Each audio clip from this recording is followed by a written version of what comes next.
Hello, friends. Welcome to my YouTube channel. Here, I share a brand new story every day. If you enjoy my videos, please like, share, and subscribe to the channel. Now, let's dive into today's story. The Shadow Beneath the Table, a strange encounter at Briarwood Manor. In a quiet town nestled in the rolling hills of Briarwood, there's a stately old house that has seen its share of secrets and strange happenings over the years. The house, with its tall oak trees and sprawling gardens, belongs to my friend Caroline and her family. The interior is equally impressive, especially the grand dining room, which features a large glass table that practically sparkles in the sunlight. Caroline is an impeccable host, always making sure her guests feel right at home.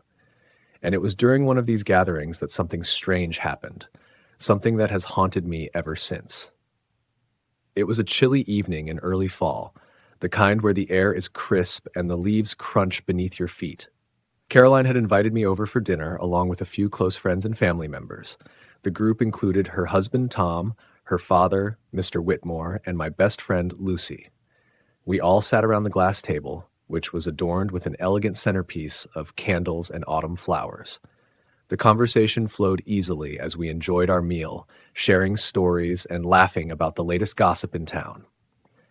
As we transitioned to dessert, the conversation turned more relaxed, and we sat back, sipping coffee and reminiscing. I remember glancing around the room, admiring the way the candlelight danced across the glass and created soft shadows on the walls. Then, out of nowhere, I saw something that made my heart skip a beat. From the corner of my eye, I noticed a swift, dark blur that seemed to glide right beneath the glass table. It was quick, so quick that if I hadn't been paying attention, I might have missed it entirely.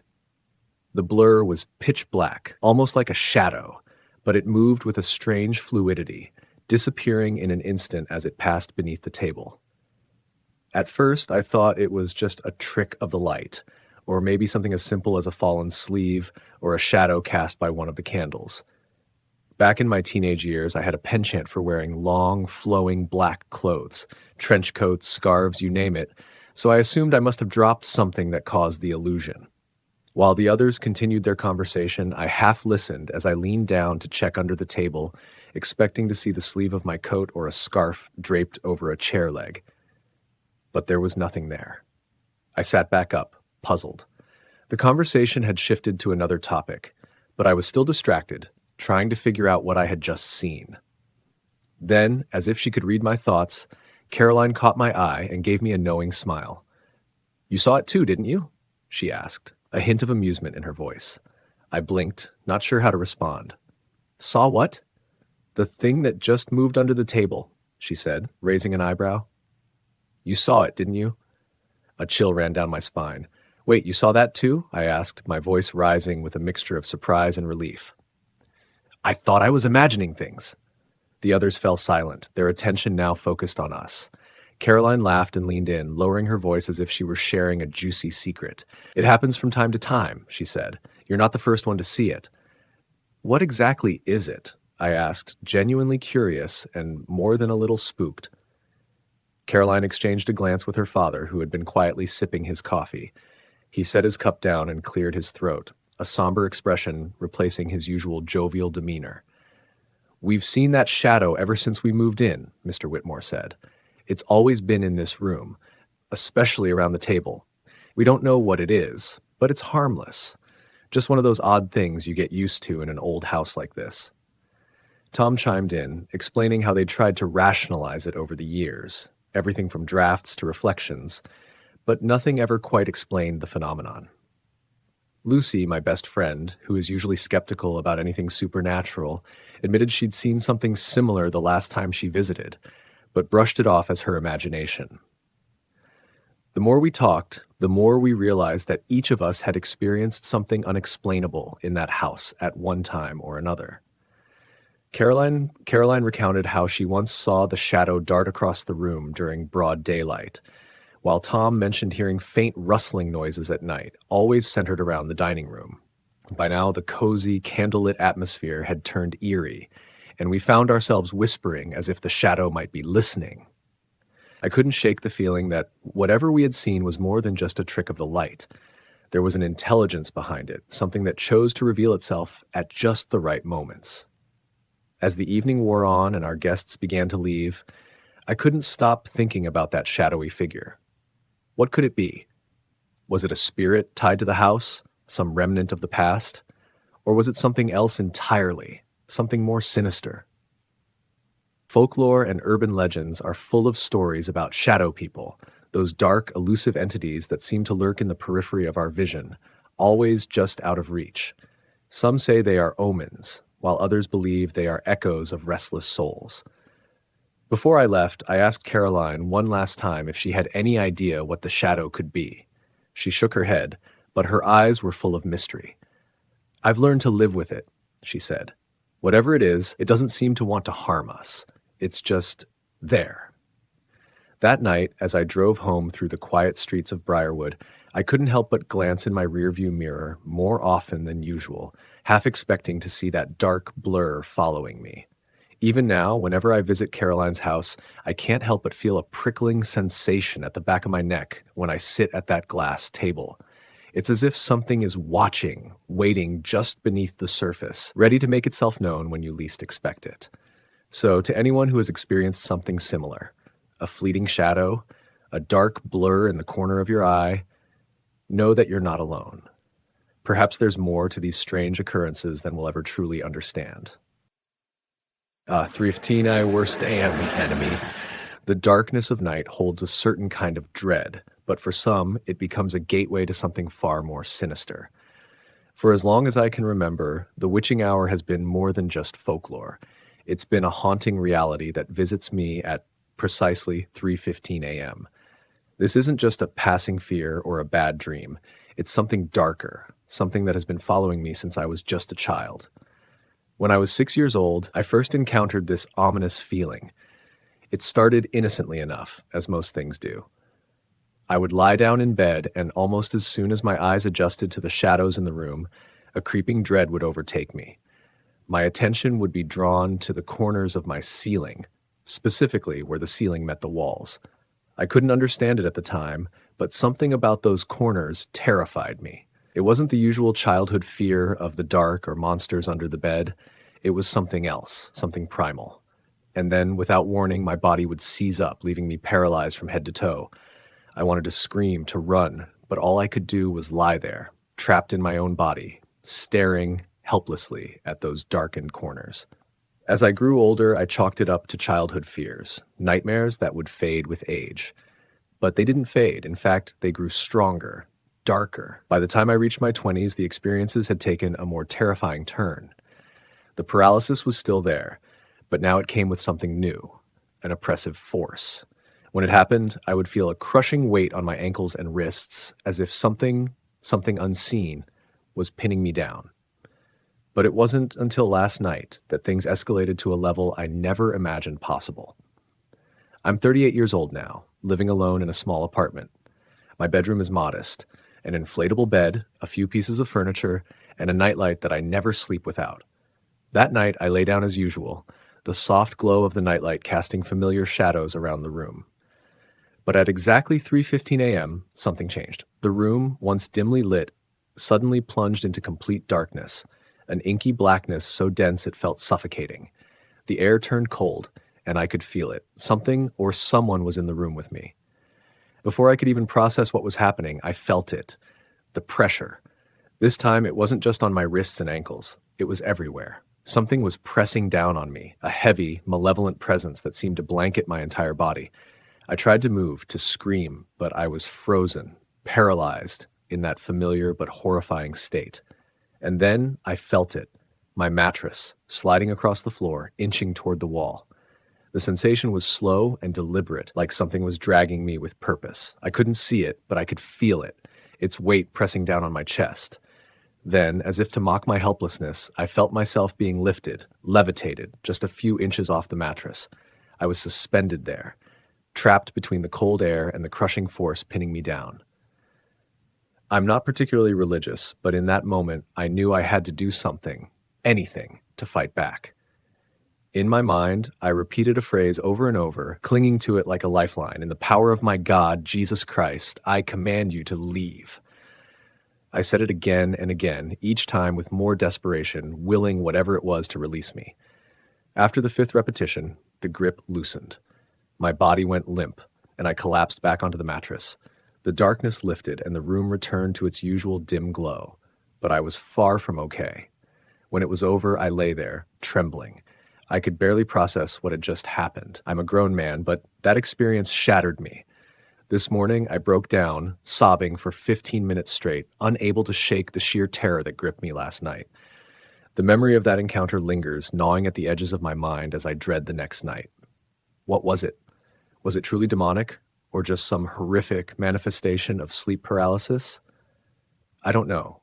What I do know is that whatever it wasn't a mere figment of my imagination. It felt real, too real, and I'm scared for what tonight might bring. I wouldn't wish this kind of torment on anyone. To those reading this, I pray you never have to endure a night like mine. As the clock ticks closer to 3:15 a.m., I'm left wondering if I'll ever find peace or if the darkness will come for me again. 8 years in that house. Before I found myself settling into life in Nebraska, I spent my early years in a small, unassuming town in Mississippi. My grandparents lived in a house that, to anyone passing by, looked ordinary enough, a white two-story home nestled at the edge of town. But despite their 8-year stay, there was something undeniably strange about that house. Even now, decades later, I can still recall every creak, shadow, and eerie chill that defined it. The layout of the house was straightforward. You'd enter into a spacious living room with walls lined with old family photos and faded wallpaper. To your left was a hallway. On the right side of the hall were 2 bedrooms, and on the left a bathroom and another bedroom. At the end of the hall, the house opened into a modest kitchen, followed by a dining room that led to a door. This door opened to a narrow staircase that descended into the basement, a place that held more secrets than storage. Weird things started happening not long after my grandparents moved in, but the first incident that shook the family involved my uncle. One afternoon, he was home alone. He headed to the kitchen for a glass of water, and everything seemed perfectly normal. Sunlight poured through the windows, casting soft golden hues across the room. Satisfied, he went back to his room. But when he returned to the kitchen moments later to put his glass in the sink, what he saw chilled him to the bone. Every blind in the kitchen was raised, and they hadn't been moments earlier. What was even more disturbing was that my grandmother's pet bird, a cheerful parrot named Priscilla, lay motionless in her cage, dead without any explanation. My uncle, who wasn't one to scare easily, was so shaken that he refused to enter the kitchen alone for weeks afterward. Then there was the time my mother experienced something beyond explanation. I was just a toddler then, barely 2 years old. We were sitting outside in the front yard, soaking in the afternoon sun, when I suddenly began chatting away. Except I wasn't talking to anyone my mother could see. I pointed up at something, and when she glanced up, her heart nearly stopped. She swore she saw a pair of feet hovering just above the ground, feet that were slightly transparent, as if caught between the world of the living and something else entirely. There was nothing else visible, no legs or body, just those ghostly feet. Terrified, my mother snatched me up and bolted back inside, leaving behind the yard and whatever, or whoever, had been standing there.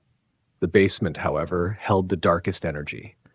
My grandmother often went down there to do laundry, a task she dreaded, not just because of the creaky old stairs, but because of what she sensed each time she descended into that cold, shadowed space. On one such occasion, she was folding clothes when she caught sight of someone standing just behind her. Only their feet were visible in her peripheral vision. Assuming it was my grandfather coming to help, she turned, holding out a basket for him. But when she lifted her gaze, there was no one there. The basket fell from her hands, and she ran upstairs without ever finishing the laundry that day. It wasn't long after these unsettling events that we learned the truth about the house's history. 2 elderly people, a husband and wife, had passed away in that home years before my grandparents moved in. The man had died suddenly in the living room, while the woman spent her final days bedridden in one of the bedrooms down the hallway. The local rumor mill claimed that their spirits never truly left, their presence still lingering in the shadows and corners of the house. Over the years, the eerie occurrences continued. Strange noises at night, cold drafts in the middle of summer, and that persistent feeling of being watched.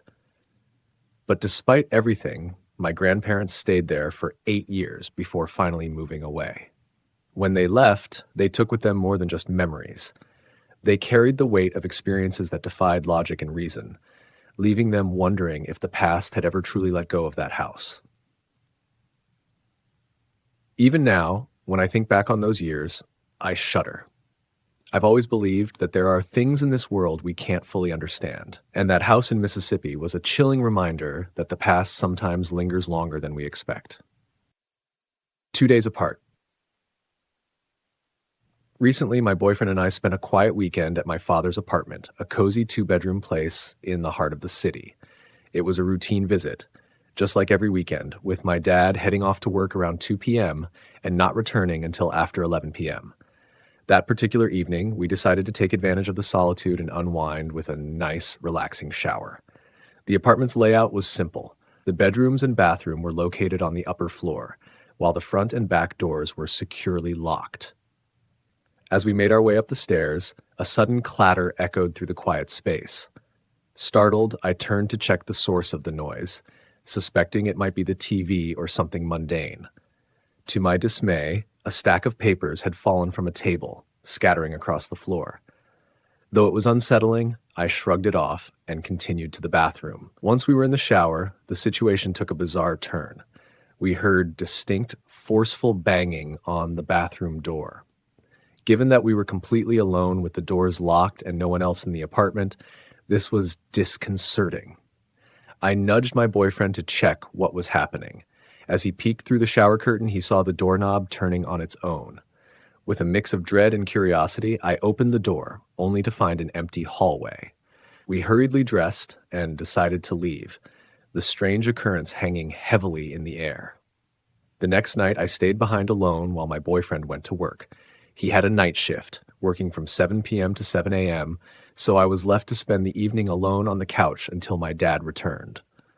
Around 11 p.m., I ventured upstairs to use the bathroom. To my surprise, the bathroom light was on.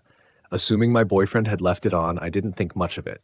However, the eerie feeling intensified when I noticed the bedroom doors ajar with their lights on, doors that no one had entered or left open. Feeling a chill run down my spine, I decided to leave. I spent the night at my mom's house, unable to shake the unnerving experience. The following morning, my boyfriend came over to my mom's house, and with him, a new layer to the mystery unfolded.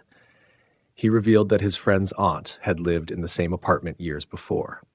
According to her, the apartment was notorious for its eerie occurrences, lights flickering on and off, doors swinging open and closed by themselves. The coincidence left us both stunned. It seemed my father's apartment was haunted, its history steeped in unexplained phenomena. There are more stories and strange incidents that we've encountered, but for now, that's where this unsettling tale begins. I'll share the rest of the experiences another day, but for now, the apartment's chilling secrets continue to linger in our minds. The Haunting on Willow Ridge, A Night to Remember. In the late 1970s, my husband Sam and I lived in a modest apartment complex on Willow Ridge, a quiet neighborhood on the outskirts of a small town. The complex was older, with creaky wooden stairs and narrow hallways that seemed to amplify every footstep. We weren't the only ones who called that place home. There was a couple who lived directly above us, an attractive but troubled pair named Rick and Linda. From the moment we moved in, it was clear that Rick and Linda's relationship was anything but peaceful. Arguments and shouting matches were a regular occurrence, sometimes lasting late into the night. The walls were thin, so we could hear every word. It wasn't long before we learned that their fights often involved a snub-nosed .38 pistol that Rick kept hidden in their bedroom.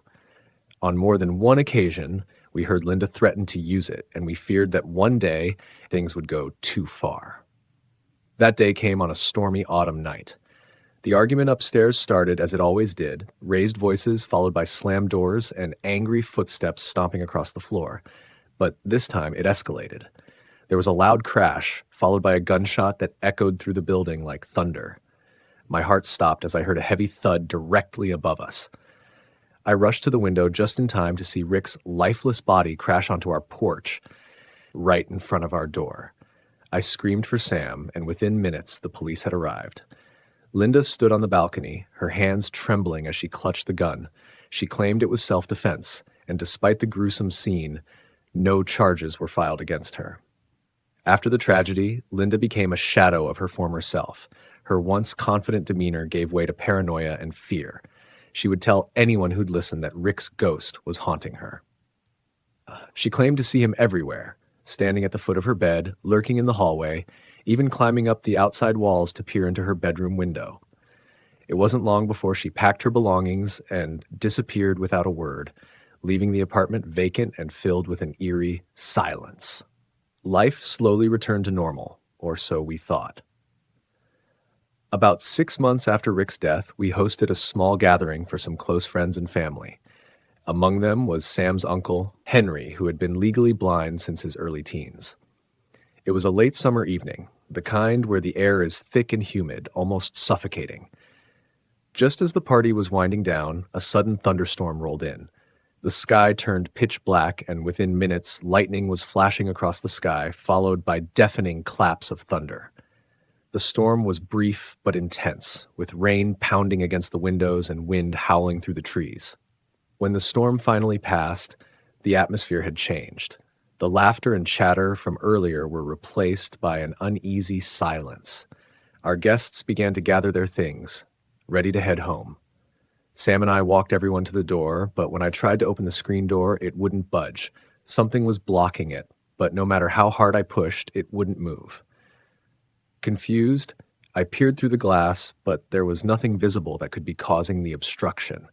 After several attempts, I finally forced the door open and stepped out onto the rain-soaked porch. That's when I saw it, a sight that still sends chills down my spine to this day. Although the entire porch was drenched from the storm, there was a perfectly dry spot right in front of our door. And it wasn't just any dry spot, it was in the unmistakable shape of a human body, lying in the exact position where Rick had fallen the night he was shot. The dry outline had a defined head, torso, arms, and legs, as if someone had been lying there, shielding the ground from the rain. I gasped and took a step back. Our guests, curious about my reaction, came outside to see what was wrong. They stood in stunned silence, unable to comprehend what they were seeing. Even Uncle Henry, who couldn't see it himself, knelt down and ran his hand along the dry patch. The look on his face said it all. He could feel the shape, and it left him speechless. From that night on, strange things began to happen in our apartment. Footsteps echoed through the empty rooms at night, doors would creak open on their own, and the temperature in certain areas would drop suddenly, as if someone invisible were standing nearby. I would often hear faint whispers in the dead of night, whispers that seemed to come from the very walls themselves. Our lights would flicker for no apparent reason, and objects would move from one spot to another without anyone touching them.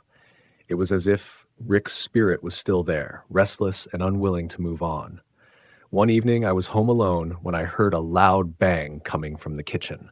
I ran in to find all the cabinet doors wide open, as if someone had forcefully swung them outwards. My heart pounded in my chest as I stared at the empty kitchen, half expecting to see Rick's ghost standing there. But the room was empty, except for the heavy, suffocating feeling of being watched. The final straw came when our son, who was only 7 at the time, woke us up in the middle of the night, saying there was a man standing at the foot of his bed. He described the man as tall and wearing old-fashioned clothes, exactly how Rick looked in life. That was enough for Sam and me. We decided it was time to move, and within a few months, we left that apartment for good. I've often wondered what became of that place, whether the new tenants experienced the same chilling events we did. The memory of that dry spot on the porch and the eerie occurrences that followed still haunt me. I'm convinced that Rick wasn't ready to leave this world, that he felt wronged by his untimely death and was determined to make his presence known. Even now, years later, I sometimes think about that stormy night and the ghostly figure that might still be lingering on Willow Ridge, waiting for someone to hear his story. The Haunting on Elmwood Lane, a tale of restless spirits. I've always believed in ghosts, and over the years, I've had a few encounters that confirmed it for me. One of the most memorable experiences happened when my family and I lived in the small southern town of Brookhaven. For years, we called a cozy, two-story house on Elmwood Lane our home, a place we loved dearly, but one that held secrets from the past, secrets that made themselves known in unsettling ways. My wife, Julia, and I moved into that house around 2005 along with our two young boys. We were excited to settle into what seemed like the perfect place to raise our family. The house had everything we needed: spacious rooms, a sunlit kitchen, and a charming garden out back. It had been owned by an elderly woman named Mrs. Evelyn before us. We met her during the closing process where her daughter was present to finalize the sale. After the paperwork was done, Mrs. Evelyn insisted on saying goodbye to her longtime neighbors one last time. We all headed over to the house together, and she shared with us how much she had loved living there, but how the stairs had become too much for her in recent years. She was sweet and full of nostalgia, reminiscing about her late husband, Harold, who she mentioned had passed away in the very house. In her soft southern drawl, she called him a Harold, as if his name were a title, something that stuck with me in an oddly haunting way. Once we moved in, everything seemed normal at first. Life was good, and the boys loved their new home. The house had a unique layout. What was once a sunroom had been converted into an attached garage with a small workshop in the back. The workshop had several old tools and military memorabilia left behind by the previous owners, which I decided to keep as a tribute. But that workshop, something about it always felt a little off. One hot, sticky summer night, just a few weeks after we settled in, I found myself wide awake and unable to sleep. I figured I'd make use of the time by organizing some tools in the workshop. The moment I stepped inside, I was hit with an icy chill. Now, if you've ever been to Brookhaven in the summer, you know how relentless the heat can be, even at night. It was nearly 90 degrees outside, yet here I was, freezing in a room that should have felt like an oven. The cold was unnatural, like something out of a ghost story, and it sent a shiver down my spine. As I worked, I kept glancing through the open door that led into the house. The back door opened into what used to be the sunroom, and even though the glass was tinted, I could see into the house through the faint reflection. And that's when I saw him. A tall, shadowy figure of an older man walked past the door, moving behind the tinted glass with a slow, deliberate stride. My first reaction was pure panic. Someone was in my house, a stranger, tall and imposing, who had no business being there. I grabbed the closest thing I could find, a dusty aluminum softball bat, and sprinted into the house. But as I tore through each room, my fear turned to confusion. No one was there. The sunroom was empty. The windows were locked and the doors were securely shut. I rushed upstairs to check on the kids, but they were sound asleep, unaware of the sudden chaos.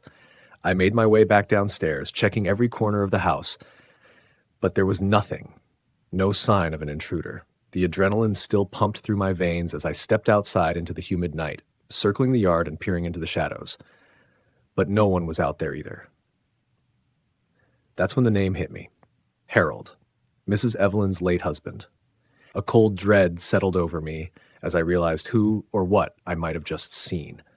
I went back inside, locked all the doors, and lay in bed, my mind racing with thoughts of that figure. The next morning, I told Julia what had happened. At first, she was shocked and frightened, but as we talked it over, we both came to a strange conclusion. Harold, or the spirit of him, wasn't there to harm us. It felt more like he was checking us out, giving his approval for us living in the house he'd once called home. After that night, we never saw him again, but his presence lingered in subtle ways. The cold spot in the workshop gradually disappeared, as if Harold had finally decided his work was done. But that wasn't the end of the strange occurrences in our home. Over time, there were other moments, whispers in empty rooms, objects shifting ever so slightly, and even unexplained thuds that echoed through the walls late at night. Once, when we were all gathered in the living room, the lights flickered as if someone had walked right through the middle of the room. Even our dog, a normally calm and happy beagle named Max, would sometimes growl low in his throat while staring at seemingly nothing, his eyes fixed on the staircase that led to the attic. Then there was the night I'll never forget. Julia had decided to repaint the room that had always given us a weird vibe, the small bedroom at the end of the hallway, which we used for storage. We were moving some furniture around when we noticed that the old dresser in the corner had somehow turned itself to face the wall.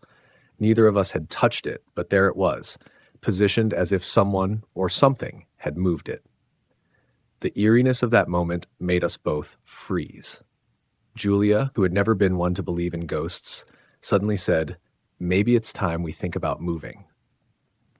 As the months went on, the house quieted down. The strange cold spots disappeared and the odd noises faded away. We never felt truly threatened, just aware that we weren't alone. Harold, it seemed, had decided we were trustworthy enough to stay in his home. But every now and then, when I'm alone at night, I still get the sense that I'm being watched, that some part of Harold lingers in the corners, keeping an eye on the house he once cherished. I often wonder what other stories this house holds, what secrets are buried within its walls, waiting for the right moment to reveal themselves. The history of a place isn't always in the records or the deeds. Sometimes it's in the silent footsteps, the cold shivers, and the lingering echoes of those who've walked these halls long before us. The Phantom in the Shadows, a chilling encounter. It was a scorching afternoon in late July when my young niece Clara came to visit us in our modest countryside home in Willow Springs. The power was out that day, so we decided to cool off by spending some time in the pool. Clara was just 3.5, full of energy and joy, splashing around in the cool water while the sun beat down. After a while, I went to pick up some drinks and ice for everyone while my wife stayed behind to watch Clara. When I returned, the air was thick with an unsettling tension. My wife had an odd look on her face as she came to me. "Clara says a mean man tried to kick her," she whispered. My first thought was that maybe Clara was just imagining things. After all, kids her age often come up with wild stories. But the seriousness in her eyes made me take a second look at the situation. My wife told me she'd left Clara alone in the living room for just a moment while she went to the restroom. When she returned, Clara was visibly shaken, insisting that a tall, shadowy man had appeared and tried to kick her. I picked up Clara, trying to comfort her as we walked through the house together, the darkened rooms feeling heavier than usual. "Let's get rid of that mean man," I told her reassuringly, though I could feel a chill creeping up my spine. As we went from room to room, Clara remained quiet until we reached the living room. Her small hand gripped mine tightly as she pointed toward 2 specific spots in the room. "There, and there," she said in a hushed voice, her eyes wide with fear. I crouched down to her level and asked softly, "Is he still here?" Clara looked up, scanning the ceiling and then the corners of the room, her little face scrunched in concentration. After what felt like an eternity, she shook her head. "No, he's gone." Together, we repeated a demand for the man to leave and never return, her voice trembling as she echoed my words. About an hour later, we were back outside in the pool, and Clara seemed to have calmed down. But then, as she got out of the pool to grab a ball near the garden gate, she froze in place, her whole body stiffening like she'd seen a ghost. Her eyes locked onto something near the fence, and before I could even react, she let out a terrified scream, bolting back toward me. "He's on the fence now! He's trying to scare me," she cried, her voice quivering with fear. My heart raced as I grabbed her, shouting out, "Tell him to go away." Clara mustered up all her courage and turned back toward the fence, yelling, "Go away." Her voice cracked, but in that moment she seemed to gather some strength. Suddenly, her tense body relaxed, and she collapsed into my arms, shaking but no longer hysterical. My wife and teenage son had been just a few feet away when it happened, and the look on their faces told me they'd felt the eeriness of the moment too. "That was creepy," my son muttered, his voice barely above a whisper. Afterward, I tried to probe Clara for more details. "Where did he go?" I asked gently. She pointed to the small storage shed attached to our house. "He went into that other house," she said, referring to the shed as if it were a separate building. Her words sent a shiver down my spine. When Clara's mother, my niece, came to pick her up later that day, we relayed the story to her. She looked genuinely stunned. Clara had never mentioned imaginary friends or anything like this before. The more I thought about it, the more disturbed I became. That night, unable to shake the uneasiness, I took out my phone and started snapping photos of the living room, the exact spots Clara had pointed to earlier. I didn't expect to see anything out of the ordinary, but the next evening, as I reviewed the pictures, something in one of them made my blood run cold. Among the series of clear, crisp images, there was one blurry shot, taken near the doorway Clara had been so afraid of. I almost deleted it out of habit, but something made me zoom in. My heart skipped a beat as I stared at the screen. There, in the distorted pixels, was what appeared to be the face of a man. His features were oversized, or maybe just closer than they should be, giving the image a grotesque, unsettling quality. I showed the picture to my wife and several friends. Most of them saw it immediately. A face, almost too clear for comfort, leering out of the shadows. I tried to view it on my computer screen, but strangely, the face only seemed visible on my phone. The more I thought about it, the more memories of strange occurrences in our house began bubbling to the surface. There had been unexplained noises, like distant whispers or faint knocking sounds late at night. My teenage daughter had always complained about feeling uneasy in her room, which was, coincidentally, right next to the living room where Clara had her encounter. A couple of years ago, when we first moved in, someone took a picture of my son on a family member's old phone. The picture showed him standing next to what looked like a skeleton figure. We all laughed it off as a trick of the light or a glitch, but no one could explain how it got there. The phone that took the picture was destroyed in a rainstorm, so the image was lost to us forever. But now, thinking back, I wish I had it as proof. Even our dog, a normally calm Shih Tzu, had begun acting strange. She'd start trembling out of nowhere, staring at that same doorway in the living room and barking at what seemed like nothing. One night, she jumped onto our bed and let out a chilling scream. Not a bark, but an actual scream, directed at the doorway leading to our bedroom. The weirdness didn't stop there. A few nights later, we decided to repaint the room that always gave my daughter the creeps. While rearranging furniture, my wife and I noticed something off. We had moved a filing cabinet out of the closet to make space, but when we went to put it back, the drawers were facing the wrong direction. Somehow it had been turned around without either of us touching it. My wife, normally a skeptic, turned pale. "I think we should move," she said, half joking, but there was a tremor in her voice that told me she was genuinely spooked. Now, every time I walk through the house, I can't shake the feeling that something or someone is watching. And after what Clara saw that day, I can't ignore it anymore. Whatever it is, it's not just in her imagination. There's something dark lurking in the shadows of our home, and it's making its presence known in the most unsettling ways. Is it just a manifestation of fear, or is something truly sinister sharing this space with us? One thing's for sure, I'll never look at that doorway the same way again. The Shadow by the Door, a tale from the Night Watch. I want to be clear, I can't reveal the exact location where this happened. Let's just say I work at a correctional facility in a small rural town, somewhere deep in the South. To protect the privacy of my colleagues and myself, I won't fully describe the layout either. But imagine this. The building is designed like a flower, with each petal being a different section for inmates and the center representing the control tower. From that central hub, we monitor every section through reinforced windows, and there's a narrow walkway encircling the tower, allowing us to get a closer look when needed. The walkway also serves as the only way in and out of the tower, and it's lined with one-way mirrors that let us see the areas below without exposing ourselves. I work the night shift from 7 p.m. to 7 a.m., prime ghost hours if you ask me.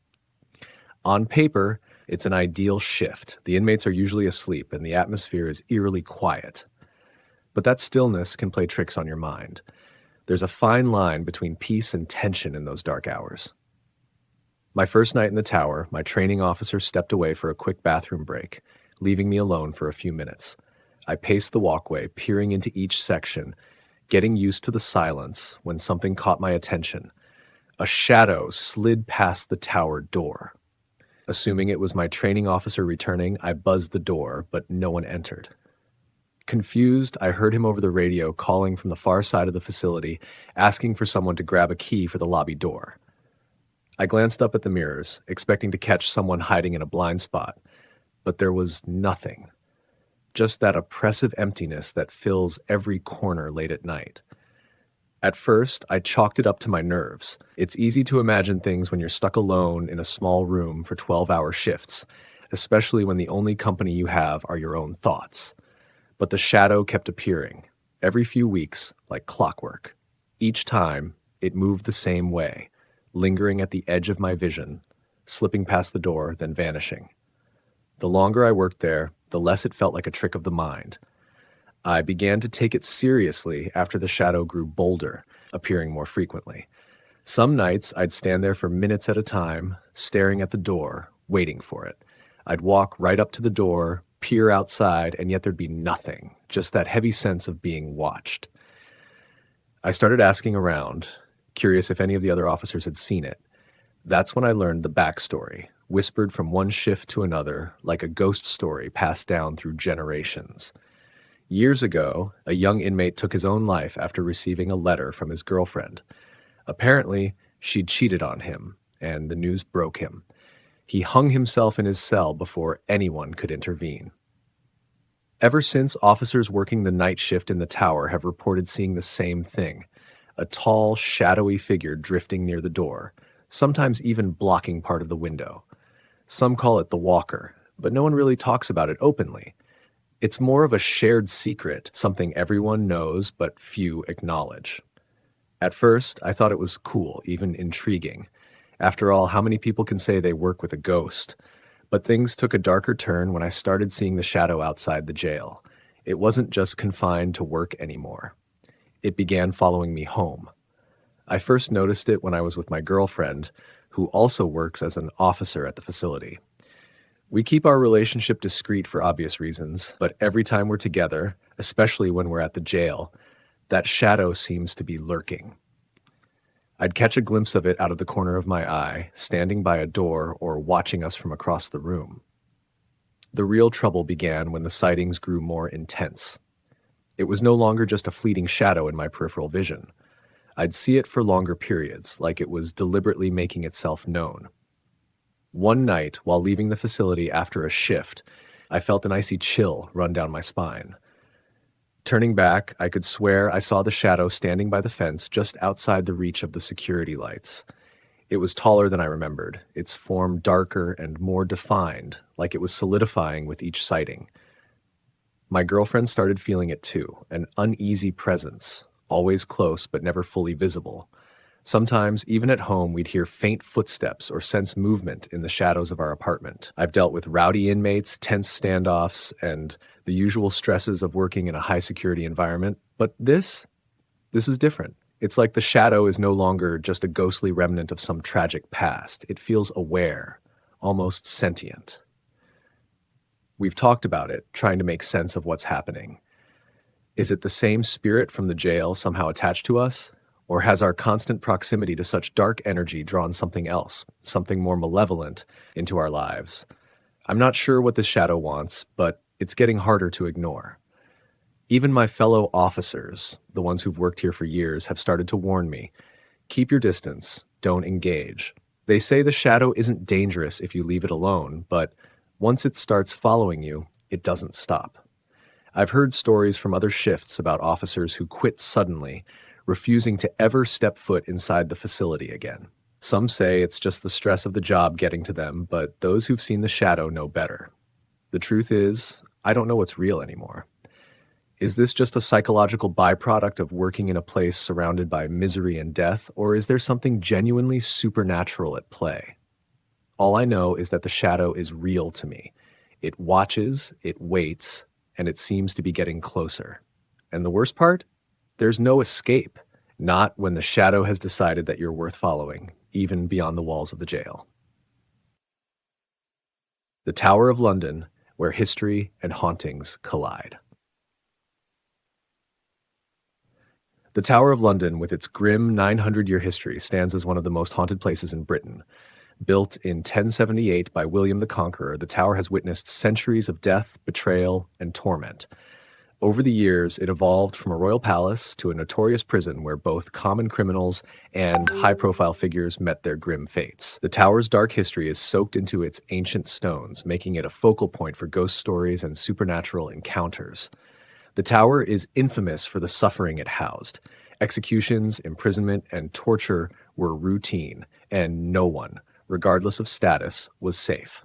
The towers have seen the deaths of queens, princes, soldiers, and traitors, all of whom have left their ghostly marks on the fortress. One chilling account dates back to the 19th century and involves E.L. Swifte, a crown jewel keeper. While dining with his family in the Martin Tower, Swift and his wife witnessed an eerie phenomenon, a cylindrical object floating through the room. The object was described as resembling a test tube filled with blue, bubbling liquid. As bizarre as this sounds, the apparition grew more menacing when Swift's wife claimed it tried to reach for her, despite its lack of arms. Swifte, in a panic, hurled a chair at the spectral figure, but the object passed right through it and vanished into thin air. This strange and unsettling encounter has been one of the tower's enduring mysteries, baffling skeptics and believers alike. Among the most famous ghosts said to haunt the tower is Anne Boleyn, the ill-fated queen and second wife of King Henry VIII. Anne was executed in 1536, accused of treason, adultery, and incest in a trial many believe was orchestrated to rid Henry of her. Her ghost is often seen wandering the corridors of the White Tower, headless and dressed in the gown she wore at her execution. Perhaps more haunting is her presence in the chapel of St. Peter ad Vincula, where she is said to watch over her own grave beneath the altar. Anne's spirit is a tragic reminder of the tower's bloody history, forever bound to the place of her death. Anne is not the only queen who haunts the tower. Catherine Howard, another wife of Henry VIII, met a similar fate. Before her execution, she was imprisoned in a room where, in her final moments, she allegedly ran screaming down the hallways, begging for mercy. Her anguished cries are said to echo through the tower to this day, a chilling reminder of her desperation and fear. The tower's grim reputation extends beyond its royal victims. The ghost of Thomas Becket, the martyred archbishop, is said to have made a spectral appearance near the Traitor's Gate. A priest once reported seeing Becket strike the gate with his crucifix, as if in protest of the bloodshed carried out within the tower's walls. Though a significant historical figure, his connection to the tower is a mystery, adding to the eerie nature of his apparition.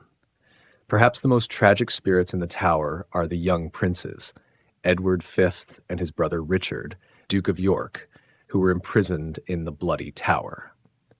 The two boys were declared illegitimate and mysteriously disappeared in 1483, believed to have been murdered. Their ghosts have been seen huddled together, dressed in the white gowns they wore while imprisoned. The sight of their small, pale figures wandering aimlessly is a heartbreaking reminder of their innocence and the ruthless power struggles that led to their demise. The tower is also home to Lady Jane Grey, the 9 Days Queen, who was executed at just 16 years old. Her ghost has been spotted on the battlements, staring out over the city she briefly ruled. Her presence is often accompanied by a sense of deep sorrow, as if she is reliving the brief and tragic events that led to her untimely death. Even entire squads of soldiers have been seen marching across the grounds, forever trapped in their duty. Witnesses have reported seeing these ghostly figures appear from the mist, moving with a purpose, as if they are still guarding the fortress they once protected in life. The supernatural activity at the tower has drawn significant attention, even from the BBC, which collaborated with paranormal investigators to document the hauntings. Armed with advanced equipment, infrared cameras, temperature gauges, and black cameras that convert night into day, the team sought to capture evidence of the tower's ghostly residents. While many of the eerie occurrences could be explained away, about 10% of the experiences left even the most skeptical investigators scratching their heads. They captured strange images, including orbs of light and shadowy figures, and walked away with a renewed belief in the tower's haunted reputation. One of the most curious and enduring legends about the tower involves its ravens. For centuries, a small flock of ravens has been kept at the tower, and it is said that if they ever leave, the tower, and indeed the entire kingdom, will fall. The birds are treated with utmost care, and their presence adds an extra layer of mystique to this already eerie location. The Tower of London is a place where history and the supernatural are inseparably intertwined. Its walls have seen the rise and fall of kings and queens, the betrayal of innocence, and the cruelty of power. The ghosts that remain are not just echoes of the past, they are reminders of the very human stories that played out within its stone walls. Stories of ambition, fear, suffering, and ultimately death. Each ghostly encounter tells a tale, ensuring that the tower's dark legacy will never be forgotten. Ghosts in the White House, a haunting legacy. The White House is more than just a symbol of power. It is a living monument steeped in history and mystery. Despite all the modern security measures guarding the nation's most famous residence, nothing can keep out the restless spirits that haunt its rooms. Over the centuries, these spirits have become woven into the fabric of the White House itself. Whispering voices, phantom figures, and eerie encounters that have left even the most skeptical guests and residents unnerved. The first reported ghost sighting dates back to the late 1700s, when the White House was still relatively new. John Adams, the second president of the United States, his wife, Abigail, were among the first residents to experience the strange occurrences. The White House was then surrounded by small settlements along the Potomac River, where life and death mingled freely. Disease, war, and the harsh realities of frontier life meant that death was ever present. Spirits of those who met untimely ends were said to linger, their energy drawn to the newly built seat of American power. During the Adamses' stay, from 1797 to 1801, Abigail Adams took to using the East Room for laundry, as it was bright, spacious, and often filled with sunlight. But even as the light poured in, so too did something darker. Abigail reported seeing a ghostly woman in a cap and lace shawl, her arms outstretched as though she were beckoning Abigail into a chilling embrace. The spectral figure would silently glide across the room, her presence both ethereal and unsettling. Though she never spoke, her silent plea for recognition was palpable, leaving Abigail with an unshakable feeling of being watched. As the years passed, more ghosts claimed the White House as their eternal home.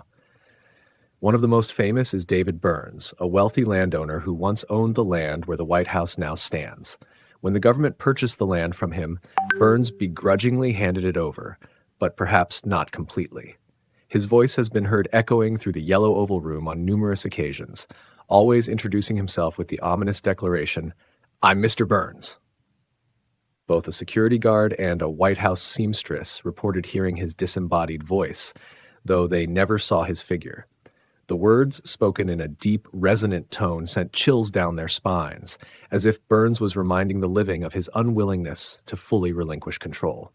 Ghostly visitations from former presidents are not uncommon, and few rooms in the White House are as notorious as Andrew Jackson's former bedchamber, the Rose Room. Jackson was known for his fiery temper in life, and it seems that even death hasn't mellowed him. During the Lincoln administration, First Lady Mary Todd Lincoln became deeply invested in spiritualism, turning to seances in a desperate attempt to communicate with her deceased sons. However, instead of finding comfort, Mary found herself at odds with a more sinister presence, the spirit of Andrew Jackson. She reported hearing his angry mutterings and the sound of heavy footsteps pacing the room late at night. Jackson's ghost was said to be so volatile that it disturbed not only Mary, but also others who dared to sleep in the Rose Room. Yet no ghost is more famously associated with the White House than that of Abraham Lincoln. His tragic assassination left an indelible mark on the nation, and many believe his spirit lingers due to his unfinished work and the immense weight of the Civil War that still clings to the country. Lincoln's ghost has been spotted by numerous residents and guests, making him the most frequently seen spirit within the White House walls. Grace Coolidge, wife of President Calvin Coolidge, was among the first to encounter him. She described seeing Lincoln standing by a window, his face etched with sorrow as he gazed out over the former battlefields beyond the Potomac. It was as though he was still searching for answers, haunted by the decisions he made during the war. Eleanor Roosevelt also felt Lincoln's presence while working late into the night in the Lincoln bedroom. Though she didn't see him directly, she often sensed a heavy, brooding energy in the room, as if Lincoln was silently observing her from the shadows. The sense of melancholy and unfinished business hung in the air, making the room feel colder and darker than the others. Many believe that Lincoln's spirit is bound to the White House because of the abrupt and violent end to his life. The unresolved grief of a nation, combined with Lincoln's lasting legacy, seems to have created a powerful tether between his spirit and the place where he once led the country. Other notable encounters include those of foreign dignitaries who have visited the White House. British Prime Minister Winston Churchill had a famously unnerving experience when he stayed in the Lincoln bedroom. Emerging from a bath, wrapped in a towel, Churchill was stunned to see Lincoln's ghost standing by the fireplace. With his customary wit, Churchill reportedly greeted the apparition with, "Good evening, Mr. President. You seem to have me at a disadvantage." The ghost remained silent but locked eyes with Churchill before slowly fading away. This encounter left the usually unflappable prime minister visibly shaken. Queen Wilhelmina of the Netherlands also had a terrifying encounter during her stay at the White House. Awakened by a knock at her door late one night, she opened it to find herself face to face with the ghost of Lincoln, complete with his iconic stovepipe hat. The shock was so great that she fainted on the spot.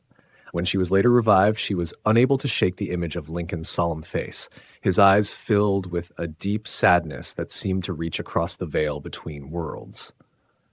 The White House is not just the seat of government. It's a place where history, power, and the supernatural collide. Each ghostly encounter adds another layer to its mystique, reminding us that even in a house built for the living, the dead often have unfinished business. These spectral visitors, from former presidents to unknown spirits, serve as eerie reminders that the past is never truly gone.